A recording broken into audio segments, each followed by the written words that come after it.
A warm welcome to all of you. I'm Vrishali and you are watching this last video of the second unit, Power Electronics and Application. In this session, we are going to see overcurrent protection. So let's start. Today we will discuss what is DI by dt protection, what is overcurrent protection, consideration in selecting a fuse, stages in fusing, fault current or fuse in AC source or DC source. So let's start with the DI by dt protection.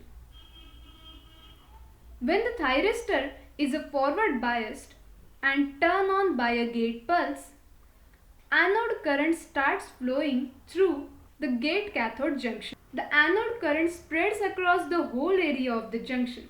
The thyristor design allows the spread of this conduction to the whole junction area at faster speed. If the rate of rise of anode current, that is our DI by dt, is large compared to the spread velocity of a carriers, due to the high current density, the local hotspots will be formed near the gate connection. This localized heating may destroy the thyristor. Thus, it is very essential to keep the DI by dt, that is a rate of rise of this anode current, below the specified limiting value at the time of turn on of the thyristor.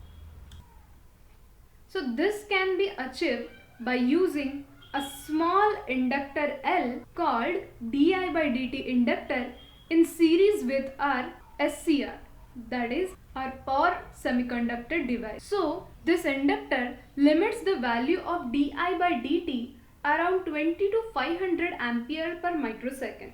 The voltage is given by L DI by dt. Therefore, the value of L will be voltage divided by this rate of rise of anode current. The local spot heating can also be avoided by ensuring that the conduction spreads to the whole area as rapidly as possible. It can be achieved by applying the gate current nearer to the maximum specified value of a gate current. Now we will see what are the causes of overcurrent. If the devices are subjected to overcurrent due to output short circuits, internal faults in thyristor circuit, inversion failure in naturally commutated circuits, commutation failure in the forced commutation circuits, or short circuit between one of the phases of a mains and a bridge.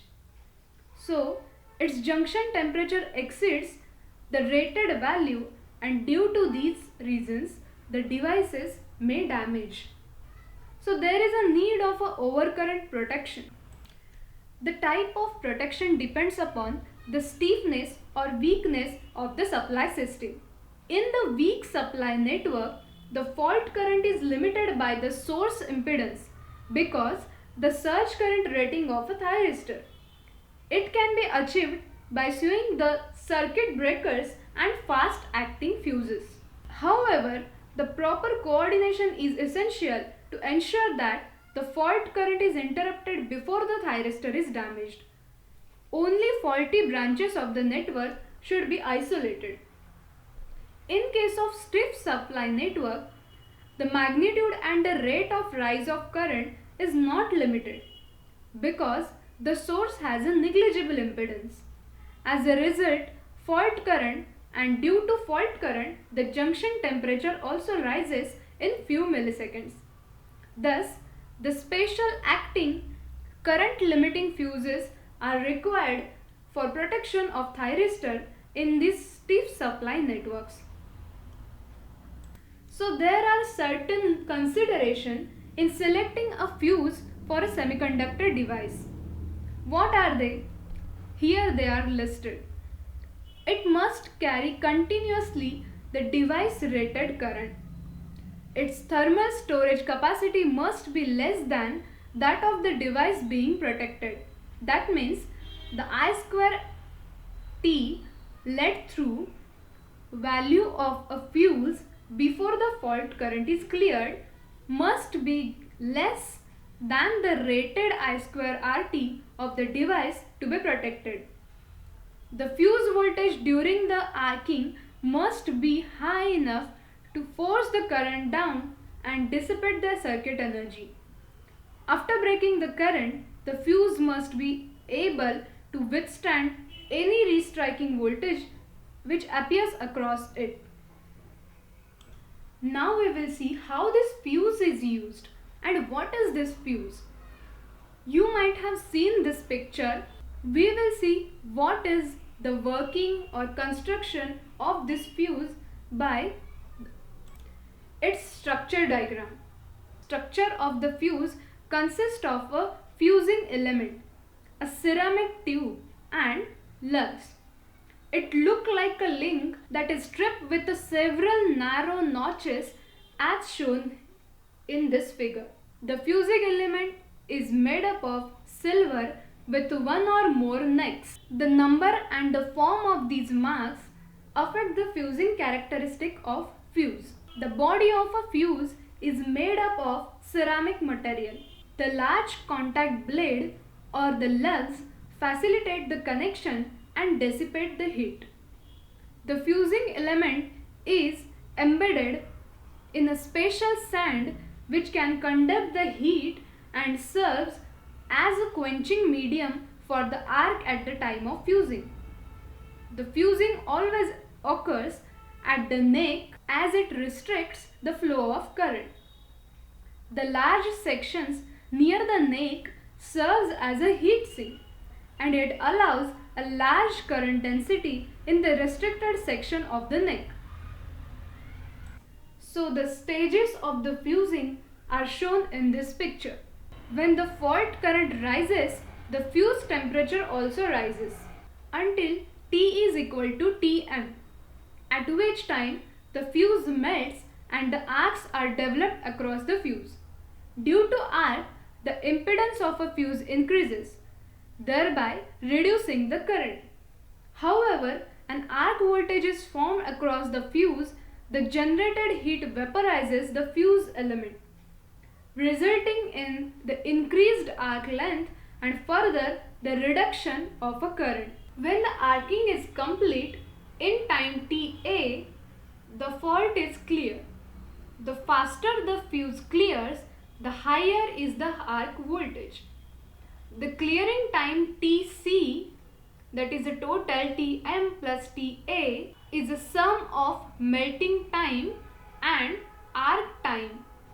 Ta into Tm is dependent on the load current, whereas Ta is dependent on the power factor or the parameters of a fault circuit.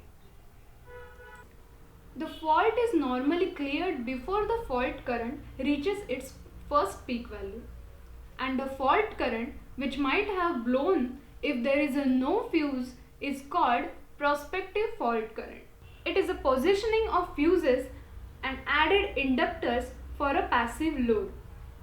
F1, F2, F3 are the fuses and Ls, these three are the added supply inductances.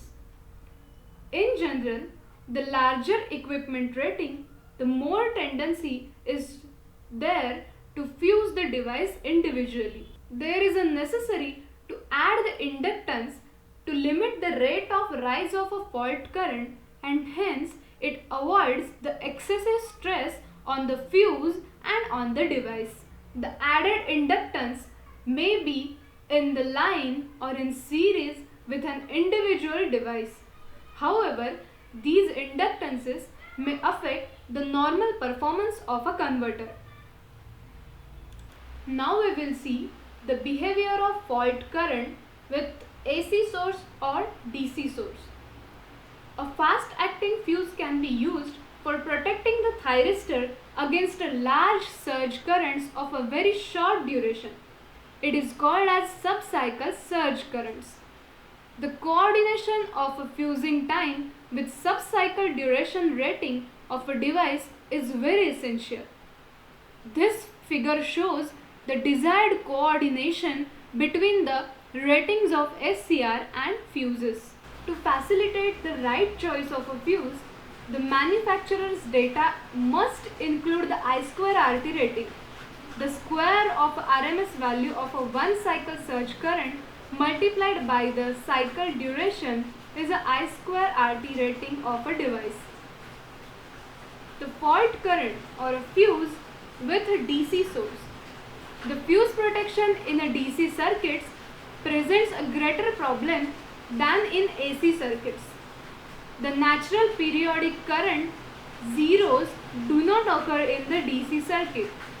So there is a no equivalent long-term current time characteristic for fuses.